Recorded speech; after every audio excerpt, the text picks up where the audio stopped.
रहस्यों से जुड़ी कहानियां सुनने में दिलचस्प लगती है, लेकिन कुछ रहस्य ऐसे भी होते हैं जो होते तो काल्पनिक हैं, लेकिन वास्तविकता बनते देर नहीं लगती। रहस्यमय दरवाजा एक ऐसी ही जबरदस्त कहानी है जो आपको रोमांचक एहसास करवाएगी। आगे ऐसी रहस्यमयी और भी रोमांचक कहानी सुनने के लिए हमारे चैनल को सब्सक्राइब जरूर करें। एक छोटा सा गांव था। उसी गांव में कार्तिक नाम का एक लड़का रहता था। उसे पढ़ाई में कोई दिलचस्पी नहीं थी। वह ज्यादातर जंगल में पेड़ पौधों के बारे में जानकारी जुटाने का इच्छुक था। इसके लिए वह कई घंटों के लिए जंगल अकेले ही निकल जाया करता था। उसके पिताजी को उसका जंगल घूमना पसंद नहीं था। वह उसे आवारा लड़का समझते थे। वह चाहते थे कि कार्तिक कुछ काम ढूंढ ले ताकि कुछ पैसे कमाने लगे, लेकिन उसे कहीं नौकरी नहीं मिलती, इसलिए वह उसे मजबूरी में अपनी ही किराने की दुकान में काम करने को कहते थे।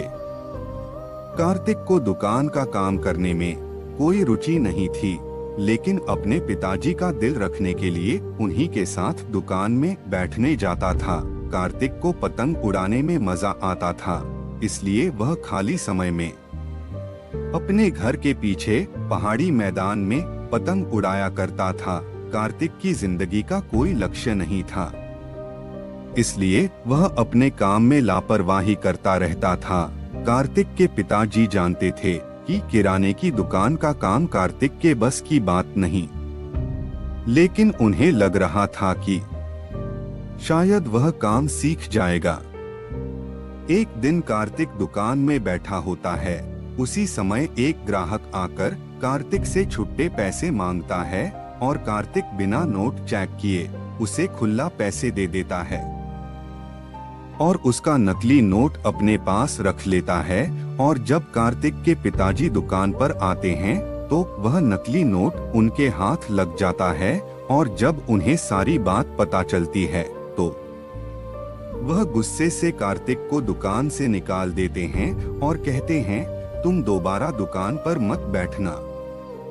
कार्तिक को अपने पापा की बात बुरी नहीं लगती। दरअसल उसे दुकान में बैठना बिल्कुल पसंद नहीं था और वह चाहता था कि उसके पापा उसे दुकान में न बुलाएं। कार्तिक अपने घर पहुंचकर अपनी पतंग लेकर पहाड़ी के किनारे आ जाता है और वहीं वह अपनी पतंग उड़ाने लगता है। पतंग उड़ाते वक्त हवाएं तेज हो जाती हैं। कार्तिक की पतंग आसमान में लहराने लगती है। कार्तिक जल्दी से अपनी पतंग नीचे उतारने की कोशिश करता है और उसी कोशिश में पतंग का धागा टूट जाता है। पतंग जाकर एक पेड़ में फंस जाती है। कार्तिक भी पतंग के पीछे पीछे भागने लगता है और पहाड़ी के किनारे उसी पेड़ के नीचे जाकर खड़ा हो जाता है जहां वह पतंग लटक रही थी। कार्तिक पत्थर मारकर पतंग निकालने की कोशिश करने लगता है। अचानक कार्तिक की नजर पेड़ के पीछे बने एक दरवाजे पर पड़ती है, जिसे देखकर वह चौंक जाता है। कार्तिक धीरे धीरे दरवाजे के करीब पहुंचता है। उसे आश्चर्य होता है कि इस वीरान जगह पर पहाड़ के अंदर दरवाजा कैसे हो सकता है। दरवाजा रहस्यमय लग रहा था। कार्तिक हिम्मत करके दरवाजे को खोल देता है। दरवाजा खुलते ही कार्तिक की आंखें फटी की फटी रह जाती हैं, क्योंकि सामने एक स्वर्ग से भी सुंदर रहस्यमय दुनिया नजर आ रही होती है। कार्तिक धीरे धीरे दरवाजे के अंदर बनी सीढ़ियों से उतरने लगता है। जैसे ही कार्तिक रहस्यमय दुनिया की जमीन पर कदम रखता है, वह अचानक हवा में उड़ने लगता। बड़ी मुश्किल के बाद वह अपने आप को आसमान में संतुलित करने में कामयाब हो पाता है। कार्तिक चारों तरफ नजर घुमाकर देखता है। उसे कई जानवर, पेड़ पौधे और इंसान हवा में उड़ते नजर आ रहे होते हैं, और तो और बड़े बड़े घर हवा में उड़ रहे होते हैं, जिनमें सोलर पैनल लगाए गए थे। सूरज की सहायता से चार्ज करके घरों में विद्युत प्रदान की जा रही थी। कार्तिक ऐसी नायाब तकनीक का नमूना देखकर हैरत में पड़ जाता है। दरअसल ये दुनिया पृथ्वी से बिल्कुल उलट थी। जो चीज आसमान में उड़ने वाली थी, केवल वही जमीन पर चल सकती थी, क्योंकि यहाँ गुरुत्वाकर्षण बल की कमी थी, जिस वजह से जमीन पर चलने के लिए पंखों की आवश्यकता होती थी।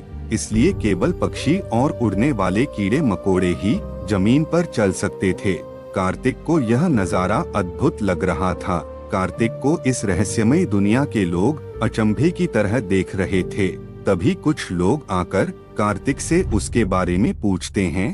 कार्तिक बड़ी मुश्किल से अपने आप को हवा में संतुलित कर पा रहा था। उसने इतना अद्भुत नजारा देखा था कि उसके मुंह से शब्द ही नहीं निकल रहे थे। कुछ देर तक बिना बोले ही कार्तिक हवा में उड़ता रहता है। इस दुनिया के इंसान कार्तिक को देखने के लिए चारों तरफ घूमने लगते हैं। कार्तिक के कपड़े और उनके कपड़े बिल्कुल अलग थे। इस दुनिया के इंसानों के कपड़ों में सोलर चार्जिंग पैनल लगे हुए थे, जिसकी मदद से वह अपने शरीर में लगे गैजेट्स का इस्तेमाल कर पाते थे। सभी के पास एक से बढ़कर एक आधुनिक यंत्र मौजूद थे, जो पृथ्वी की तुलना में कहीं ज्यादा आधुनिक थे। इस जगह पर भी पृथ्वी की ही तरह लोगों ने अपने अलग अलग देश बना रखे थे और हर देश में प्रधानमंत्री, राष्ट्रपति और आर्मी फोर्सेस भी थी। कार्तिक इस दुनिया में अजनबी था, जिसकी वजह से लोग उसे संदिग्ध व्यक्ति समझ रहे थे और इसी कारण उसे गिरफ्तार कर लिया जाता है।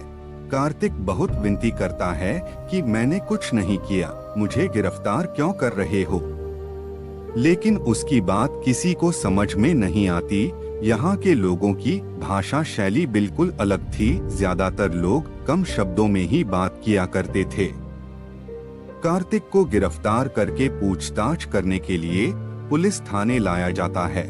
कार्तिक लोगों को अपनी बात समझा पाने में असमर्थ था, क्योंकि उसकी भाषा किसी को समझ में नहीं आ रही थी। कार्तिक की बात को समझने के लिए लैंग्वेज डिकोडर टेक्नोलॉजी का इस्तेमाल किया जाता है। लैंग्वेज ट्रांसलेटर की मदद से उन्हें कार्तिक के बारे में बहुत हद तक जानकारी मिल जाती है और वह समझ जाते हैं कि कार्तिक कोई ऐसा व्यक्ति नहीं जिससे हमारी दुनिया को नुकसान पहुंचेगा, बल्कि यह पृथ्वी ग्रह से भटक कर हमारी दुनिया में प्रवेश हो गया है।